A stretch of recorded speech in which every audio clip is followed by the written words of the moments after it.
지구상의 가장 강한 나라, GDP 20조 달러인 미국이 GDP 1조 6천억 달러인 한국한테 꼼짝 못할 수밖에 없는 이유를 설명한 스님이 있습니다. 바로 타너 스님인데요. 1983년 입적한 타너는 한자만 100만 자에 이를 정도로 방대하고 유불선에 통달하지 않고선 해석이 불가능한 화엄경 80권을 붓다 이래 최초로 자국어로 번역해낸 인물입니다. 10여 년간 매일 원고지를 100장씩 쓰는 초인적인 작업을 거쳐 집필한 신화엄경합로는 원효 의상 이래 최대 불사 가운데 하나로 평가받고 있습니다. 타너 스님은 주역에 능통한 예언가로도 유명합니다. 언론인 김중배 씨는 예지의 거창함이 지나쳐 허황으로 이어지는 느낌을 뿌리치기 어렵다. 그러나 자연과학의 지식까지 동원한 그의 예지에는 분명히 설득력이 있다는 것 또한 부인할 수 없다며 타너 스님의 능력을 높이 평가하였습니다. 타너 스님의 예언 내용 중 흥미로운 몇 가지를 소개해드리겠습니다. 1949년 어느 날 타너는 개미떼가 자기들끼리 싸움을 해 오대산 중대법당과들의 수천 마리씩 죽어있는 것을 보았습니다. 이를 본 뒤 역학 원리로 난이 일어날 것을 알고 제자들을 경남 양산 영축산 고지에 있는 백년암으로 피신시켰습니다. 그리고 이듬해 1950년 6.25가 발발했습니다. 또 월정사의 한 남자에서 신화엄경함론을 집필하고 있던 그는 1968년 가을 장서와 집필 원고들을 모두 강원도 삼척영은사로 옮겼습니다. 그리고 얼마 지나지 않아 울진 삼척에 북한 무장간첩 120여 명이 침투했습니다. 월정사의 군단사령부가 세워져 소탕작전을 하면서 암자는 폐허가 되었죠. 제가 될 뻔한 필생의 원고를 미리 구해낸 것입니다. 타너는 베트남 전쟁에서 미국의 패배도 정확히 예언했습니다. 당시는 미국을 도와 국군이 파병돼 남한낸 미국의 승리와 월맹타도 분위기가 고조되던 때였습니다. 미국이 가지고 있는 핵무기 하나면 월남은 꼼짝 못할 것이라고 하자 타너는 역학의 원리를 볼 때 월남은 남쪽으로 화인데 미국은 태방으로 금이어서 금이 불에 들어가면 녹을 수밖에 없다며 미국은 필패할 것이라고 했습니다. 베트남전은 미국이 유일하게 패배한 전쟁으로 기록되고 있습니다. 또한 타너 스님은 한국의 젊은이들이 점점 더 예뻐질 것이며 이들이 세계적으로 이름을 떨칠 때 국운이 상승하고 한국이 세계의 중심이 될 것이라고 했는데요. 지금 전 세계적으로 불고 있는 K-팝부터 드라마, 뷰티 등 한류 열풍을 정확하게 맞추고 있습니다. 1960-70년대 한국의 젊은이들이 지금처럼 주목받을 것이라고 상상이나 할 수 있었을까요? 타너 스님의 예언 중 우리나라와 주변국의 관계를 역학적으로 풀이한 부분이 있습니다. 타너 스님은 미국과 우리나라의 관계를 부부관계라 하였습니다. 중국 역학으로 보면 중국은 진방이여 장남이다. 그래서 장남인 중국은 미국과 사이가 오래가지 못한다. 이것은 미국이 태방으로 소녀에 해당하는데 노총각인 중국과 남녀관계로 얼마간은 관계가 지속될지 모르나 곧 틀어지기 쉬운 이치이다. 미국과 중국은 소련이라는 공동의 적을 두고 모택동 시절부터 우호관계를 맺었고 중국의 요청에 따라 대만과의 수교도 끊었습니다.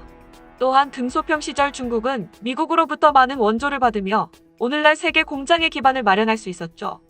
하지만 최근 미중 무역 갈등을 시작으로 새로운 냉전체제를 만들 만큼 둘의 사이는 완전히 틀어져 있습니다. 소녀인 미국은 자신과 제일 궁합이 맞는 소남인 한국과 가까워질 수밖에 없는 것이다. 미국의 우리나라에 대한 도움은 마치 아내가 남편을 내조하는 것과 같다. 미국은 아내로서 남편인 한국을 내조해 그 결과 남편의 성공을 만들어내는 것을 뜻한다. 연령적으로 20대 청년을 뜻하는 소남인 우리나라는 20대 청년들이 부모의 말도 선생의 말도 다 듣지 않고 오직 내 말만 들어보라는 결실인종이므로 스스로 뿌리가 되려고 하는 특징이 있기 때문에 독립적이고 행동으로 옮기는데 주저하지 않는다. 4.19 혁명처럼 청년 학생의 힘으로 정권이 붕괴된 일은 세계사의 그 유래를 찾아볼 수 없을 뿐더러 4.19 혁명 이후 세계 도처의 학생들의 봉기 현상이 유행병처럼 번져나가 그 결과 선진국의 스튜던트 파워를 형성하기에까지 이르렀습니다.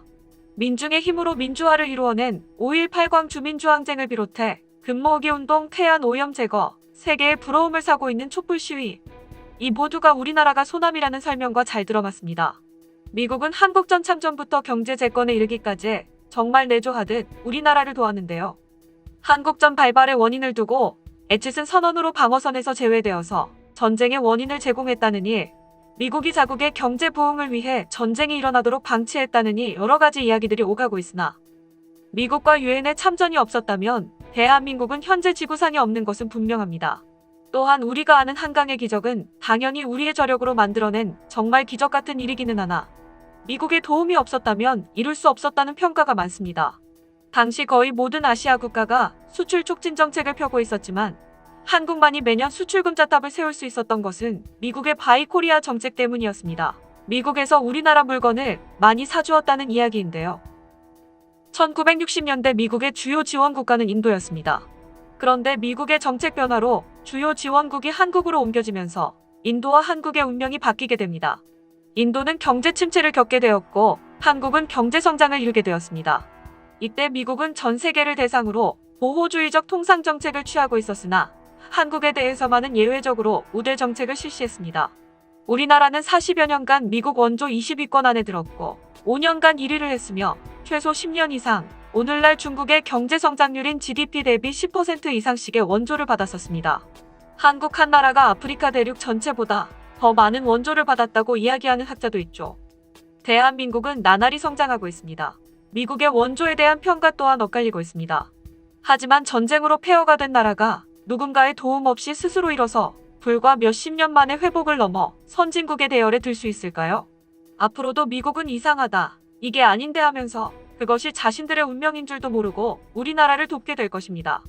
타너스님은 중국과 소련의 관계에 대해서도 말씀하셨습니다. 중국과 소련 사이에 전쟁의 발생 가능성은 상당히 높다. 왜냐하면 소련은 간방이고 중남인데 장남인 중국과 같은 양이기 때문에 서로 좋아할 수 없고 대립되기 때문이다. 같은 공산국가임에도 중국과 러시아는 소원한 관계입니다. 언뜻 보면 서로를 지지하는 입장으로 보이지만 속으로는 껄끄러운 사이입니다. 실제 1969년 소련은 중국과 국경지역 전쟁으로 신장 위구르 지역까지 쳐들어왔으며 중국을 지도에서 지워버릴까 심각하게 고민했다고 합니다. 현재는 중국의 소리 없는 러시아 잠시 괘씸합니다. 시베리아의 한복판에 있는 도시인 크라스노야르스크는 이미 도시 인구의 약 10%가 중국인이라고 하는데요. 불법으로 체류하는 중국인들이 점점 늘어나지만 인력과 예산도 부족하고 국토가 너무 넓기 때문에 러시아 당국은 제대로 손을 쓸 수 없는 것이죠. 푸틴은 현재 같은 상태가 지속된다면 수십 년 뒤 이 지역 주민들은 러시아 말이 아닌 다른 언어를 사용하고 있을지도 모른다고 우려를 표했습니다. 타너스님은 지구의 미래에 대해서도 예언했습니다. 지구 축의 불의 기운이 북극으로 흘러들어가 북빙하의 빙산이 완전히 녹는데 이때 대양에 물이 불어서 하루에 440리의 속도로 흘러내려 일본과 아시아 국가들을 휩쓸고 해안 지방이 수면에 잠기게 된다. 미래의 역사에 관한 한 일본은 가장 불행한 나라이다. 영토의 3분의 2가량이 바다로 침몰될 것이기 때문이다. 일본은 문화를 전파시켜준 한국에 대해서만도 지난 500년 동안 무려 49차례에 걸친 침략 행위를 일삼아왔다. 이처럼 일본의 선조들이 저지른 죄악에 대해서 미래의 업보가 적용하기 때문이다. 이것이 바로 동양사상의 근본 원리인 인과의 법칙이여 우주의 법칙인 것이다. 또 일본은 독립을 유지하기에는 너무 작은 영토밖에 남지 않기 때문에 한국의 영향권 내로 들어오게 된다. 일본 침몰 예언 중 강력한 것은 잠자는 예언가 에드가 케이시의 예언을 꼽을 수 있습니다. 에드가 케이시는 미국인으로 잠자는 듯한 일종의 최면 상태에서 수많은 사람들의 질병을 치유하는 방법을 알아냈고 또 가장 정확하고 사실적인 예언을 한 것으로 유명합니다. 1934년에 일본의 대부분은 반드시 바닷속으로 침몰한다라고 했습니다. 그해 130가지가 넘는 예언에서 반드시라는 표현이 들어간 것은 일본 예언뿐이라고 합니다. 그만큼 확실하고 당연하다는 뜻이겠죠. 지난 6월 초 도쿄만 입구 미우라시와 요코즈카시에서 시작된 정체불명의 악취가 300건 이상 신고되고 있는 가운데 10월 3일에도 도쿄 인근 요코하마에서 수십 건의 악취 신고가 접수되었습니다. 정체불명의 악취는 대지진의 대표적인 전조 증상인데요. 타너스님이 말한 지각 변동에 따른 일본의 침몰이 실현되는 것이 아닌가 주목됩니다. 최근 화제가 되는 예언은 1975년 월악산 연봉 위로 달이 뜨고 이 달빛이 물에 비치고 나면 30년쯤 후에 여자 임금이 나타난다며 여자 임금이 나오고 3에서 4년 있다가 통일이 된다입니다. 이 예언을 할 당시 월악산에 호수도 없고 강물도 없는데 어떻게 달이 비치겠느냐 해서 어림없는 소리라고 했었습니다. 그런데 1983년도에 충주댐이 지어져서 물이 차올라 월악산 위에 뜬 달이 물에 비춰지게 되는데요. 30년 후인 2013년 박근혜 대통령의 임기가 시작됩니다. 타너스님의 예언이 실현되려면 2016에서 2017년 정도의 통일이 되었어야 했습니다. 어떤 이는 예언의 여자 임금이 박근혜 대통령이 아니라 북한의 김여정을 가리킨다고 말하고 있습니다. 김정은의 건강 이상설이 꾸준히 제기되고 있는 가운데 김여정이 뒤를 잇는다면 제왕적 성격의 북한 권력 구조상 김여정이 여자 임금에 더 가깝고 김여정이 당을 장악하지 못하거나 북한의 개방을 결심한다거나 해서 통일이 이루어지게 될 수도 있다고 해석하는 것입니다. 타너 스님의 말씀의 핵심은 한반도는 통일되고 지구의 지각대변동을 겪으며 많은 희생이 따르는 가운데 새로운 질서가 나타나는데 그 중심에 한반도가 있다는 것입니다. 한반도가 지구의 중심축으로 가장 피해를 덜 받으며 가장 많은 사람들이 살아남고 한반도가 선함과 정의로 세계를 이끌어 나갈 것이라는 건데요.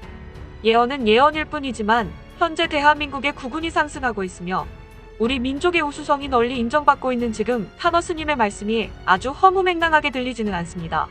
제조업, 첨단 산업, 문화 등에서 대한민국의 저력을 확인한 많은 전문가들은 통일 한국이 된다면 2040년쯤에는 G2에 들어갈 것이라고 전망하고 있습니다. 걱정 말아라. 자고 일어나면 통일이 되어 있을 것이니라고 하신 타너 스님의 말씀대로 걱정 마세요. 다 잘 될 겁니다. 끝까지 시청해주셔서 감사합니다. 도움이 되셨다면 좋아요를, 다른 이야기도 궁금하시면 구독을 눌러주세요.